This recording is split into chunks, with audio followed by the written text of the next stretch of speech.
This is Zach with C+2, and we're here with Peter from id, and we're going to talk a little bit about Wolfenstein. Now, fortunately, Wolfenstein is one of those titles that everybody in the building knows a little something about. So can you tell us something that maybe your average gamer wouldn't know about the new game? Well, I mean, the franchise Wolfenstein, starting with Wolfenstein 3D, pioneered the... Been around a long time. Yeah, and it pioneered the first-person shooter genre. So there's a lot of pressure when creating something with Wolfenstein naming. Right. You guys have a lot of hype and a lot of precedence to live up to. Yeah, and it's a huge property for us over at id, so we take it very seriously. And we were really excited to work with Raven on it because we've had a really long relationship with them, and they've done a great job. You know, Wolfenstein's always been about a supernatural sci-fi first-person shooter experience, so unexpected things around every corner, but for every one of those unexpected things, we give you a nice gun to shoot it with. So, you know, Wolfenstein, we take what the Nazis were actually researching in terms of dark occult stuff, and I guess we say we Wolfenstein it, you know. So, for example, in this game, you interact with a group called the Kreisau Circle, which was actually a group of German aristocrats during World War II that was trying to usurp the Nazi power through politics. But in this game, they're a gun-toting resistance that takes up arms against the Nazis. So there's a lot of stuff like that in the game. All right, very cool, very cool. Production-wise, how recent are the developments, and any problems or breakthroughs you guys have found working on the game, and how close is it to being complete? Well, it's being released on August 4th on the 360, PS3, and PC. And you know, in terms of, I mean, development is development.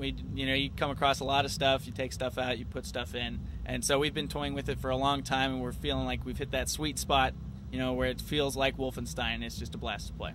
All right, and that is why we love it and have loved the previous titles. So it looks amazing. You talked a little bit about the weapons. I see Tales of Guns making a return. Yeah, which I think we have on the screen here. Is that right? Yes, that is the Tesla cannon. It's pretty effective at cooking Nazis. Absolutely, and the flamethrower, I saw that. Oh yeah. We got the particle cannon here, which, as I mentioned earlier, disintegrates Nazis pretty easily. And can you give us a little sneak peek about any new or reoccurring enemies that we're going to see besides, as you can see, the soldiers? Well, can we talk about the Elite Guard? Elite Guard? Yeah. Okay, yeah.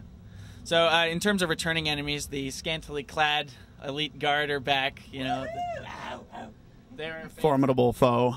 Yeah, they were very fan favorite in the Return of Castle Wolfenstein. So they're back, but you also see a lot of new stuff too, like the assassin who can go in and out of the veil at will, and he can sneak up on you at any time. And there's guys like the Scribe, who I believe is about to show up on the screen here. He can put shields on his allies. You'll also see the Sniffers, which are these failed Nazi experiments.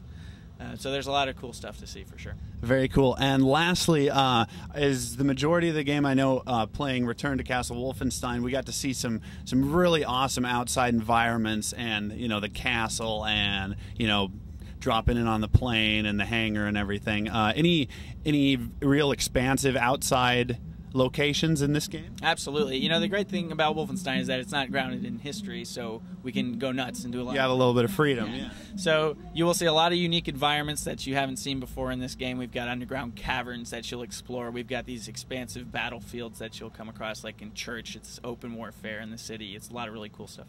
Very cool. Thank you so much, Peter. Thank you. Pleasure. And we will get back to E3.